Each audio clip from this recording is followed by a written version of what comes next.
আজি বনাবলৈ ওলাইছোঁ চিমলা জলকীয়াৰ পকৰি। এইটো আপুনি চাহৰ লগতো খাব পাৰে, ভাতৰ লগতো খাই বৰ ধুনীয়া লাগে। প্ৰথমে মই জলকীয়াকেইটা ধুই ধাই ধুনীয়াকৈ লৈ কাটি পেলাই থৈ দিছোঁ গুটিকেইটা উলিয়াই।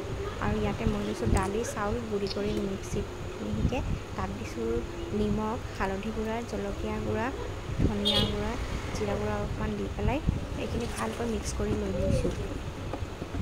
মিক্স কৰা যেতিয়া হৈ যাব তাৰপিছতে ইয়াত দিব লাগিব সেই কাটি থোৱা জলকীয়াকেইটা যে আছে, সেই এফাল এফালকৈ এনেকৈ ডুবাই দি পেলাই গোটেইকেইটা প্ৰথমে মই ডুবাই লৈ ল'ম।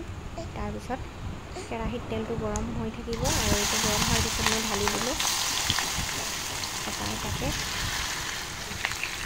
আৰু ওলট পালট কৰি পেলাই দুয়ো চাইডে যাতে সিজি যায় ভালকৈ তেনেকৈ দিব লাগিব। আৰু এনেদৰে বৰা যেনেকৈ ভাজে আপোনালোকে তেনেকৈ এইটো জলকীয়াৰ বৰা হয়, তেনেকৈ ভাজিব লাগিব। আৰু এতিয়া মোৰ ভজা হৈ গ'ল, মই এতিয়া প্লেটত তুলি থওঁ। আৰু দেখাত ইমান ধুনীয়া হৈছে নহয়, ৰঙা ৰঙা আৰু বহুত ক্ৰিস্পি হৈছে, বহুত টেষ্টি হৈছে, খায়ো বহুত ভাল লাগিছে। আৰু এয়া চাওকচোন ইমান ধুনীয়া লাগিছে কালাৰ, আৰু খাবলৈ বহুত ধুনীয়া হৈছে। লগতে মোৰ ৰাতিৰ ভাত সাজো ৰেডি হৈ গ'ল।